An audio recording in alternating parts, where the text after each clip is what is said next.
அஸ்ஸலாமு அலைக்கும் வரஹ்மத்துல்லாஹி வபரகாத்துஹு. தடம் அறக்கட்டளையின் வாயிலாக கம்பம் பகுதியிலே இளம் தலைமுறையினர்களுடைய திறமைகள், அவர்களுடைய பன்முக திறமைகளை வெளிக்கொண்டுவதற்கான ஒரு அற்புதமான அறக்கட்டளை அமைத்து மிகச்சிறப்பான முறையிலே சிறார்களையும் சிறுமிகளையும் வழிநடத்தி கொண்டிருக்கக்கூடிய பூமணம் ராஜா சார் அவர்கள் நம்முடைய சிறப்பு விருந்தினராக கலந்து கொண்டதற்கு மிக்க மகிழ்ச்சியும் மிக்க நன்றியும் இந்த நேரத்தில் நாங்கள் தெரிவித்துக் கொள்கின்றோம். வலைதளங்களின் வாயிலாகவும் பல்வேறு இடங்களிலே நம்மை பார்த்து ரசித்து நமக்காக பிரார்த்தனை செய்யக்கூடிய நல்ல உள்ளங்களிலே சார் அவர்களும் முக்கியமான நபர். எல்லாம் வல்ல இறைவன் இன்னும் அவர்களுடைய சேவையை இன்னும் மென்மேலும் சிறக்க வைப்பானாக என்று பிரார்த்தனை செய்கின்றேன். இன்றைய இந்த கொடியேற்று நிகழ்ச்சியில இந்த வருடம் சேர்ந்த முதல் சும்ரா மாணவர்கள் கிராத் ஓதிய அஸ்ஃபர், அதே போன்று திருக்குறள் படித்த எல்லா மாணவர்களும் இந்த வருடம் சேர்ந்த மாணவர்கள். மாஷா அல்லாஹ், ஒவ்வொரு வருடமும் முதல் சும்ரா மாணவர்கள் சேர்ந்தோன அந்த ஒரு மாசம் 2 மாசம் ஒரு மாதிரி பக்கு பக்குன்னே இருக்கும், பயமாவே இருக்கும். ஏன்னா அவங்க வாழ்ந்த அந்த லைஃப் ஸ்டைல் வேற, இங்க வாழ போற லைஃப் ஸ்டைல் வேற. ஏன்னா அங்க எந்த ஒரு பொறுப்புணர்ச்சி இல்லாம வீட்டுல இருந்திருப்பாங்க. கண்டிப்பா அவங்க ஃபஜ்ருக்கு எந்திரிச்சிருக்க 5 மணிக்கு எந்திரிச்சிருக்க வாய்ப்பே இல்லை. கண்டிப்பா அவங்க ஸ்கூலுக்கு கரெக்டா போறதுக்கு ஒரு அரை மணி நேரத்துக்கு முன்னாடி எந்திரிச்சு அரக்க பறக்க குளிக்காம கொள்ளாம ஏதோ பேருக்கு ரெடி ஆகி போயிருப்பாங்க. அதே மாதிரி கிடைத்த நேரத்துக்கெல்லாம் நல்ல தீனிகளை சாப்பிட்டு வயிறை நிரப்பி இருப்பாங்க. இஷ்டத்துக்கு போன் யூஸ் பண்ணிருப்பாங்க. ஒரு மாதிரியான வாழ்க்கையை வாழ்ந்திருப்பாங்க. ஆனா ஒழுக்கமான முறையில, நேர்த்தியான முறையில காலையில எந்திரித்தோட ஃபஜ்ர்ல இருந்து இரவு படுக்கிற வரைக்கும் ஒரு அழகான ஷெடியூல்ல ஒரு நேர்த்தியாக வாழக்கூடிய ஒரு அழகான கட்டமைப்புல இந்த மாணவர்கள் வரும்போது அப்படியே மனசெல்லாம் அப்படியே அலைப்பாயும். ஒரு மாணவர்லாம் வந்த முதல் வாரத்தெல்லாம் விரக்தியுடைய உச்சகட்டத்துக்கு போயிட்டாரு. திடீர்னு பார்த்தா கத்த ஆரம்பிச்சிட்டாரு.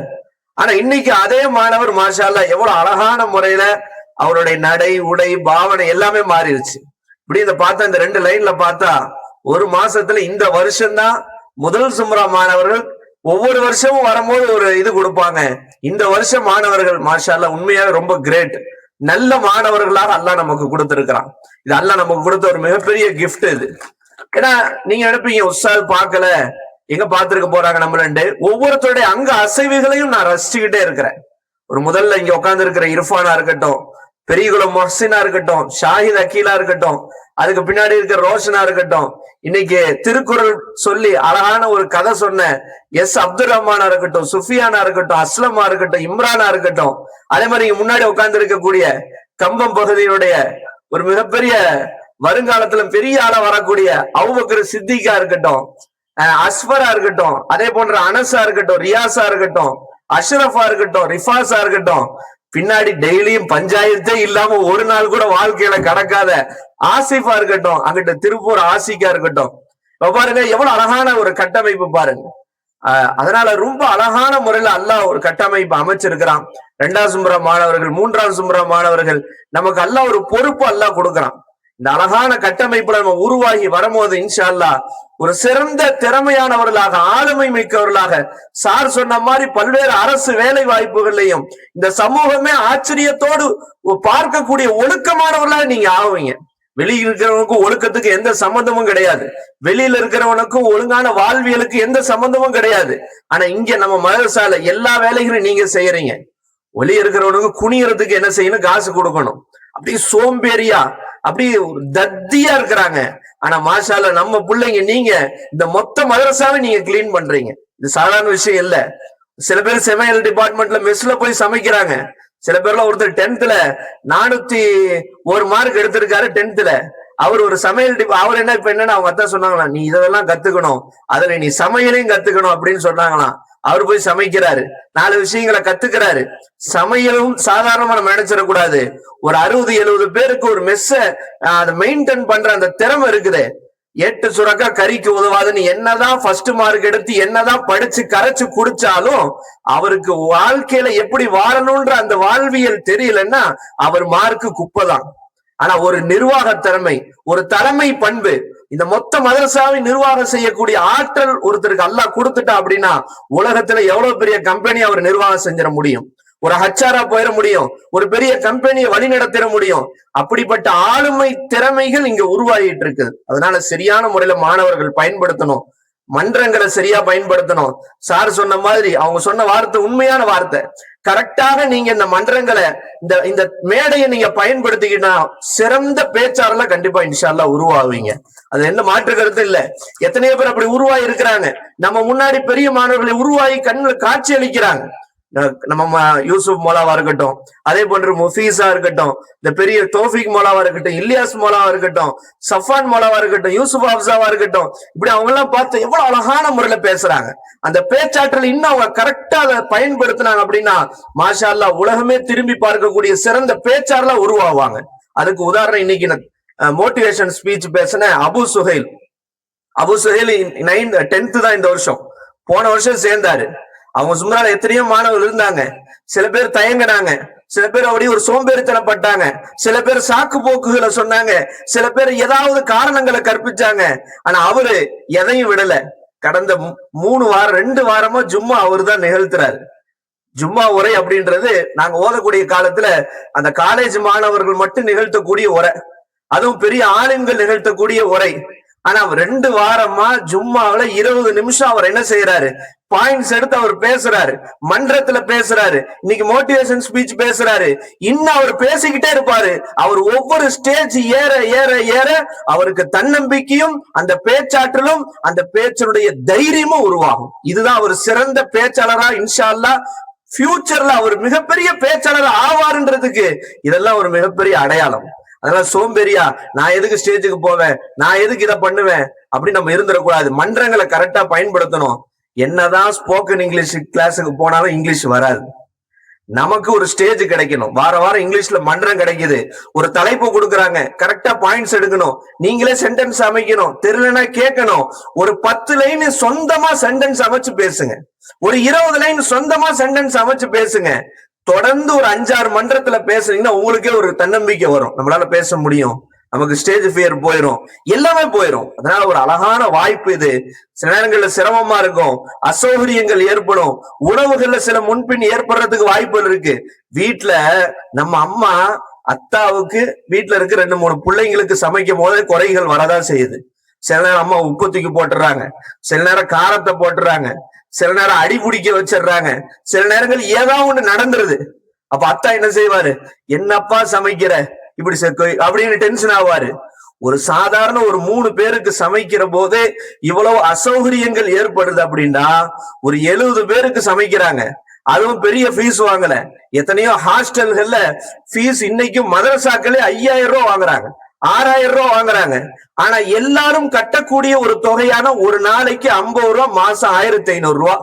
எங்கேயும் வசூல் கிடையாது, யார் வீட்டு வாசலையும் போய் எங்களுக்கு கலெக்ஷன் கொடுங்கன்னு கேட்கறது கிடையாது. கண்ணியமான முறையில இஸ்ஸத்தான முறையில யார்கிட்டையும் கையேந்தாம வெறும் 1500 ரூபாய் ஒரு நாளைக்கு 50 ரூபாய் எப்படி பத்தும்? நம்ம இங்க டீ கடைக்கு போய் ஒரு வடையும் ஒரு டீயும் சாப்பிட்டு 50 ரூபாய் காலியாகி போயிடும். ஆனா அந்த 1500 ரூபாயில யார்கிட்டையும் கையேந்தாம கண்ணியமான முறையில ஒரு இன்னைக்கு எத்தனையோ மதரசாக்கள் என்ன செய்யறாங்கன்னா, மதரசாக்கள்ல மாணவர்களே வசூலுக்கு அனுப்பிடுறாங்க. வாரம் ஆனா என்ன செய்யணும், 2 பேரா பிரிச்சுருந்த, நீ இந்த ஊருக்கு போ, நீ இந்த ஊருக்கு போ, நீ இந்த ஊருக்கு போ, அங்க போய் வசூலை பாரு, ஒரு இதை வித்துட்டு வா, இப்படி என்று மதரசாக்கள்ல மாணவர்கள் படிக்கக்கூடிய மாணவர்களே வசூலுக்கு அனுப்புகிற எத்தனையோ நிலைமைகள் இருக்கு. மாணவர்களையே போய் கையேந்தி பள்ளிவாசல் வாசல்ல அந்த இதை வச்சு நம்ம அதை குறை சொல்றதுக்காக சொல்லல, இப்படியெல்லாம் இருக்கிறதுக்கு மத்தியில வெறும் 1500 ரூபாய் ஃபீஸ வாங்கி வயிற்ற கட்டி வாய கட்டி உங்களை அல்லாவுடைய கிருபையில அழகான முறையில இந்த கோட் செட்டிங்கோட ஒரு நேர்த்தியான முறையில 24/7 உங்களை முழு கண்காணிப்பு. உங்க பெற்றோர்கள் கூட இப்படி கண்காணிக்க வாய்ப்பே இல்லை. உங்க பெற்றோர் கூட இருக்கீங்க, உங்களால செல்போன் யூஸ் பண்ணாம இருக்க முடியாது, படம் பார்க்காம இருப்பீங்களா, பெற்றோர்களுக்கு அல்வா கொடுத்துட்டு எப்படியா இருப்பீங்க.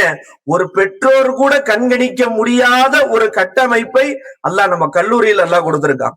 உங்களை அப்படியே கண்காணிக்கிறோம். நீங்க ஏன் இப்படி செய்யறீங்க, ஏதாவது ஒரு தவறு செஞ்சுட்டா கூப்பிட்டு திட்டுறோம், ஏன் இப்படி சண்டை இழுத்த, ஏன் இந்த பிரச்சனை பண்ண, ஏன் இப்படி பண்ண, ஏன் இது பண்ண, இப்படி இருக்கக்கூடாது என்று உங்களை பார்த்து பார்த்து வழி நடத்துகின்ற ஒரு அற்புதமான அமைப்பு நம்முடைய கல்லூரி. குறைகள் இருக்கலாம், குறைகள் இல்லாத எந்த இடமும் கிடையாது.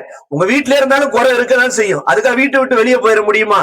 எத்தனையோ குடும்பங்கள்ல தாயும் தந்தையும் கணவனும் மனைவியும் பிரிஞ்சு வாழக்கூடிய ஒரு சூழல் இருக்குது. இப்படி எவ்வளவு சூழல்கள் வாழ்க்கையில இருக்குது. ஆனா இன்னைக்கு ஒரு தாயாக, ஒரு தந்தையாக, உங்களுக்கு ஒரு நண்பராக நீங்க அணுகும் போது உங்களை தோலை தட்டி கொடுக்கக்கூடிய ஒரு தோழனாக இருக்கக்கூடிய ஒரு அற்புதமான அமைப்பு இந்த கல்லூரியில இருக்குது. பெரிய மாணவர்கள், சின்ன மாணவர்கள் வழி நடத்துறாங்க, மேல் சுமரா இருக்கிற மாணவர்கள். அதனால நம்ம ஆசிரியர் 10th நடத்துறாங்க, 9th நடத்துறாங்க, வெளியிருந்து யாரோ வரல, நம்மள இருந்து ஒருத்தர் நடத்துறாரு. முஃபீஸ் மூலம் அக்கௌண்ட்ஸ் நடத்துறாங்க, ஃபயாஸ் மூலம் இங்கிலீஷ் நடத்துறாங்க. இதே கல்லூரியில ஒரு மாணவராக சேர்ந்தவங்க ஆனா இன்னைக்கு அழகா டீச்சிங் பண்ற அளவுக்கு அல்லாஹ் அவங்களுக்கு ஆற்றலை கொடுத்திருக்கான். இதே கல்லூரியில மாணவரா சேர்ந்தவங்க சஃபான் மோலா, இலியாஸ் மோலா போன்றவங்க அந்த சின்ன மாணவர்களை வழி நடத்துறாங்க, அவங்களுக்கு டீச் பண்றாங்க. நானா அப்ப அல்ஹம்துலில்லாஹ் நல்ல உருவாயிட்டாங்க, அவங்களே பாடம் நடத்த நம்ம வெளியே இருந்து பாத்துக்கலாம், நிம்மதியா இருக்கலாம், அல்ஹம்துலில்லாஹ்ன்ற மாதிரி இருக்கு. இப்ப இதெல்லாம் நமக்கு ஒரு பெரிய இது.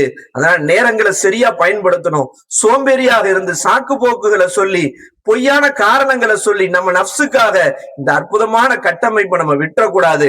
தொடர்ந்து என்ன செய்யணும், வாரம் வாரம் போன் பேசணுமா, பாசிட்டிவா பேசணும்.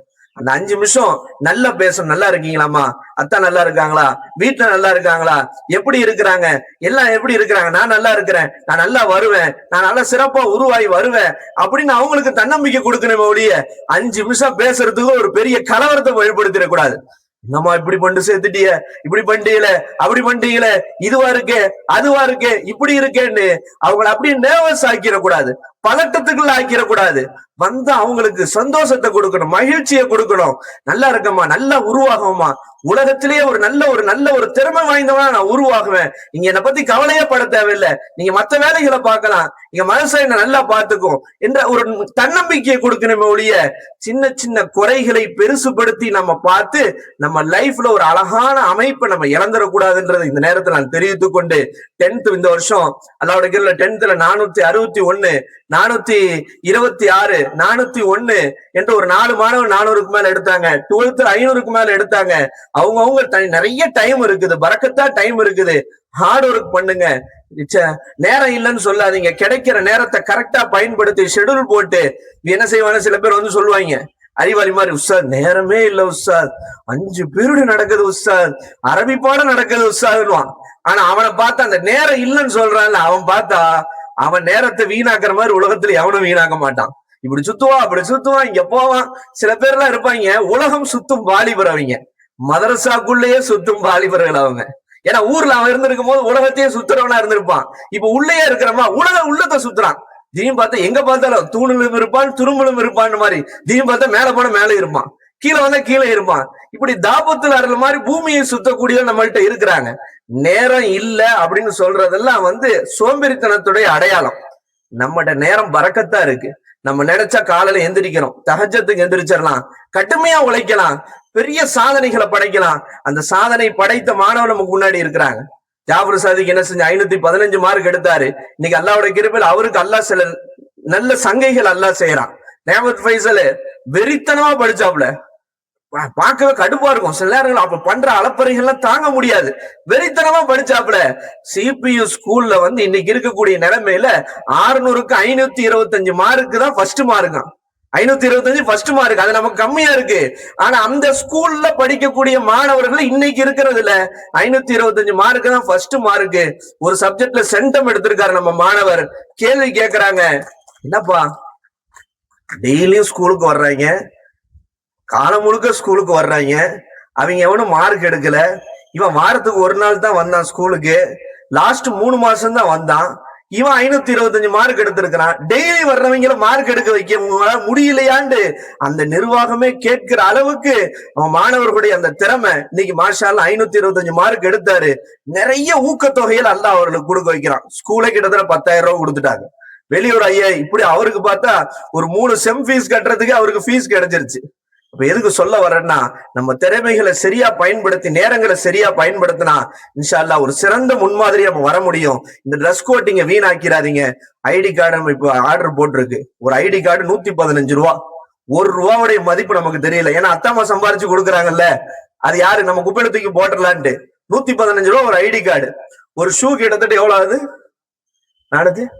450 ரூபா. ஒரு கேப் 250 ரூபா. இந்த கோட்டு பாருங்களேன், இந்த கோட்டு தான் உங்களை அழகுபடுத்துறது. நீங்க நினைச்சிட்டு இருக்கீங்க இந்த கோட்டு கடுப்பா இருக்கு, இத வேற ஒரு கான்வென்ட் ஸ்கூல்ல இருக்கக்கூடிய ஒரு கட்டமைப்பு இந்த கோட்டு உருவாக்குது. என்ன சார், கோட்ல சில முன்பின் குறைகள் இருக்கு. நம்ம தைக்கிறது எவ்வளவுக்கு? இந்த கோட்டை அசல்ல முறையான முறையில தைச்சா அப்படின்னா ஒரு கோட்டு இங்க சிட்டி மேன்ல 4000 ரூபாய்க்கு தைக்கிறாரு. நம்ம வெறும் 1500 ரூபாய்க்கு 1450 ரூபாய்க்கு தைக்கிறோம். மெட்டீரியலோட கோட் ஸ்டிச்சிங்கோட 2 கோட்டு 4000 ரூபாய்க்கு தைக்கிறோம். ஒரு கோட்டு தைக்கிறதுக்கே 4000 ரூபாய் இங்க வாங்குறாங்க. நம்ம துணியோட அந்த கோட்டு ஸ்டிச்சிங்கோட சேர்த்தியே 4000 ரூபாய் தான் வாங்குறோம். 4300 ரூபாய் 200 ரூபாய் என்னமோ வாங்குறோம். ஆனா இவ்வளவு அழகான கோட்டை சரியா நம்ம மெயின்டெனன்ஸ் பண்ணல அப்படின்னா நம்மளை விட சோம்பேறி உலகத்துல எவனும் கிடையாது. அப்படி நம்ம கரெக்டா கழட்டி வைக்கணும், கரெக்டா அதை மாட்டி வைக்கணும், கரெக்டா ஐடி கார்டை கரெக்டா சேஃபா வைக்கணும், கரெக்டா தொப்பியை கரெக்டா மெயின்டைன் பண்ணணும். அதை காலில் போட்டிருக்கிற ஷூ அது கரெக்டா. எத்தனையோ பேருங்க ஒவ்வொருத்தரும் ஒரு சப்பல் போட்டிருக்கான். அந்த சப்பல்லாம் இந்த உலகத்துல எங்க கண்டுபிடிச்சாங்கன்னே தெரியாத மாதிரி சப்பல். இது அழகு கிடையாது. நம்முடைய அழகு என்ன தெரியுமா? இந்த யூனிஃபார்ம் தான், இந்த அழகு தான், நம்ம ரசனை இதுதான். அதனால நம்ம வரக்கூடிய இந்த வாரம் பாருங்க, ஒரே போராட்டமா இருக்கு. 2 பேரும் இன்சார்ஜ போட்டு ஒரு பேரண்ட்ஸ் எல்லாம் போன் போட்ட, என்னங்க சும்மா சும்மா காசு கேட்டுக்கிட்டே இருக்கீங்க அப்படின்றாங்க. ஏன் சும்மா காசு பாவம், அவங்க கஷ்டத்துல இருக்கிறாங்க. இவன் சோம்பேறியா ஷூவை ஏற்கனவே வாங்கி கொடுத்த ஷூவை ஒழுங்கா மெயின்டைன் பண்ணாம எங்கேயோ குப்பையில தூக்கி போட்டுறான். ஒரு ஷூவுடைய மதிப்பு என்ன? நாளைக்கு நம்ம சம்பாதிக்கும் போதுதான் அந்த 500 ரூபாயுடைய மதிப்பு என்னன்னு தெரியும். எதுக்கு சொல்ல வரணும், இதெல்லாம் உங்களுக்கு தெரியணும். ஒரு பனியனை மெயின்டைன் கரெக்டா பண்ணணும், உள்ளாடைகளை காய போட்டா கரெக்டா எடுத்துறணும், ட்ரெஸ்ஸை காய போட்டா கரெக்டா எடுத்துறணும். ஒருத்தன துவைக்கிறதே கிடையாது. அப்படிலாம் சில பேர் இருக்கிறாங்க. அப்படி இருக்கக்கூடாது. அப்ப என்ன, கரெக்டா மெயின்டைன் பண்ணணும். யாரையும் பார்த்து சிரிக்க தேவையில்லை. நம்ம லட்சணம் என்னன்றது நமக்கு தெரியும். இதெல்லாம் நம்மளே இருக்கிறத நமக்குள்ள பேசிக்கிறோம். அதனால கரெக்டா இன்ஷா அல்லாஹ் அடுத்த வாரம் ஐடி கார்டு எல்லாத்துக்கும் வந்துடும். அதே மாதிரி அடுத்த வாரம் கிட்டத்தட்ட ஷூ ஓரளவு எல்லாருக்கும் வந்துடும். நான் ஒவ்வொன்னு ஆர்டர் போட்டுட்டு இருக்காங்க கஷ்டப்பட்டு. அதே மாதிரி கரெக்டா தொப்பி பல்லப்பட்டுல ஆர்டர் போட்டு அளவு எடுத்து அது ரெடியா இருக்கு. காசு அமுச்சு விட்டுருவாங்க. எல்லாமே ஃப்ரீயா கிடைக்காது. ஓசில ஆசிட் கிடைச்சாலும் குடிப்பாங்கன்ற கதையில எதுவுமே கிடையாது. அதனால நம்ம சில விஷயங்களை நம்ம காசு கொடுத்து வாங்கும் போது அதனுடைய மதிப்பு என்னன்றது தெரியும். அதனால கோட்டை கரெக்டா மெயின்டைன் பண்ணுங்க. அதே போன்ற ஐடி கார்டை மெயின்டைன் பண்ணுங்க. உங்களுடைய பர்சனல் ட்ரெஸ்ஸுகளை மெயின்டைன் பண்ணுங்க. நீட்டா துவைங்க, கரெக்டா மடிச்சு தலகாணிக்கு அடியில வைங்க. மடிப்பு வரும், அப்படி பார்த்து அயன் பண்ணி போட்ட மாதிரியே இருக்கும். நீட்டா இருங்க. பார்க்கவே அப்பா எவ்வளவு அழகா இருக்கான், எவ்வளவு நூறாணியத்தா இருக்கணும், அப்பா பங்கரடா, இவனை பார்த்தாலும் அன்னைக்கு தூக்கம் எல்லாமே போச்சு அப்படின்ற மாதிரி இருக்கக்கூடாது. அப்படிலாம் யாரும் கிடையாது. அல்லாஹ் உங்களை அழகான முறையில வச்சிருக்கான், அழகான கட்டமைப்புல கொண்டு வந்திருக்கான். நீங்க உங்க லைஃப் நீங்க அழகாக்கிக்கணும், செழிப்பாக்கிக்கணும், இன்னும் திறமையாக்கிக்கணும். வாரம் அப்பாசன் எல்லாம் நேத்து நைட்டு வரைக்கும் விரட்டி கரெக்டா ஒவ்வொரு வாரமும் அவங்களும் ஒரு சிறப்பு விருந்தனை ஏற்பாடு செஞ்சு மாஷா அல்லாஹ் ஒரு அழகான உரையும் நமக்கு தர்றாங்க. இது அழகான ஒரு பூமி கம்பம். இந்த கம்பத்துல எத்தனையோ இடத்துல கேம்பஸ் இருக்குது. திருச்சியில இருக்கு, எல்லா இடத்துலயும் ஷெட்டா இருக்குது. அந்த இடத்துல கிளைமேட் சரியில்லை, தண்ணி வசதி பிரச்சனைகள் இருக்குது. ஆனா ஒரு இடத்துல எல்லாமே கரெக்டா அமைஞ்சதுன்னா அது நம்ம கம்பம் கேம்பஸ் தான். அழகான பில்டிங், டயர்ஸ், ஃபேன் வசதி, பாத்ரூம் வசதி, எந்த நேரமும் மோட்டர் போட்டாலும் தண்ணி வரக்கூடிய, முல்லை பெரியாருடைய உதவியில் இருக்கக்கூடிய தண்ணி வசதி, அழகான கிளைமேட், இது எல்லாமே கல்வியாளர்களுடைய உதவி, இது போன்ற நல்ல உள்ளங்குடை, இது எல்லாமே சேர்ந்த ஒரு அழகான பூமி இது கம்பம் பூமி. அதனாலதான் நான் கரூர்ல பள்ளப்பட்டியில பிறந்தாலும் நான் கம்பம் வாசியாவே நான் மாறிட்டதுக்கு காரணம் ஒரு அழகான ஊர் இது கம்பம். அதனால நீங்க இதை கரெக்டா பயன்படுத்திக் கொள்ளக்கூடிய பாக்கியத்தை அல்லாஹ் நம்ம அனைவருக்கும் தந்தருள் புரிவானாக. இன்ஷா அல்லாஹ் நம்ம இந்த மதரசாவில ஓதக்கூடிய காலங்கள்ல இது அழகான பருவம். இங்க நம்ம செய்யக்கூடிய ஒவ்வொரு விஷயமும் நமக்கு நினைவு. நாளைக்கு ஓதி முடிக்கிறோம், வெளியே போறோம், இதெல்லாம் நினைவா இருக்கும். இதெல்லாம் பசுமையான நினைவு இது. அதனால் ஒவ்வொரு நாளும் நம்ம கரெக்டா பயன்படுத்தி மாஷா அல்லாஹ் நம்ம பெற்றோர்களுக்கு பெருமை சேர்க்கக்கூடியவர்களாக, நம்முடைய தாய் தந்தைகளுக்கு பெருமை சேர்க்கக்கூடியவர்களாக, இந்த உலகத்துல தலை நிமிர்ந்து ஒழுக்கமானவனாக நாம நாளைக்கு நம்ம பெற்றோர்களுக்கு சாலிகான பிள்ளைகளாக, நாளைக்கு நம்ம மனைவிக்கு சாலிகான கணவராக, நம்ம பிள்ளைகளுக்கு சாலிகான தந்தையாக ஆகக்கூடிய அளவுக்கு ஒரு நல்ல மாணவர்களாக இன்ஷா அல்லாஹ் ஒரு எதிர்காலம் அமைய வேண்டும். அதற்கு எல்லாம் வல்ல அல்லாஹ் தஆலா அருள் புரிவானாக. நம்முடைய சிறிய அழைப்பேற்று வருகை தந்த தடம் அறக்கட்டளையினுடைய பூமணம் சார் அவர்களுக்கு ரொம்ப நன்றியை தெரிவித்துக் கொள்கிறோம். வரக்கூடிய காலங்கள்ல தடம் அறக்கட்டளையினுடைய போட்டிகள், பேச்சு போட்டி, கவிதை போட்டி, இது போன்றவைகளை எங்களுக்கு தெரிவித்து இன்ஷா அல்லாஹ் எங்களுடைய மாணவர்களையும் உங்களுடைய மேடைகளிலே ஏற வைத்து அவர்களுக்கும் வாய்ப்புகளை வழங்கி அவர்களுக்கு ஊக்கம் தர அன்போடு கேட்டுக்கொள்கின்றோம். அஸ்ஸலாமு அலைக்கும் வரஹ்மத்துல்லாஹி வபரகாத்துஹு.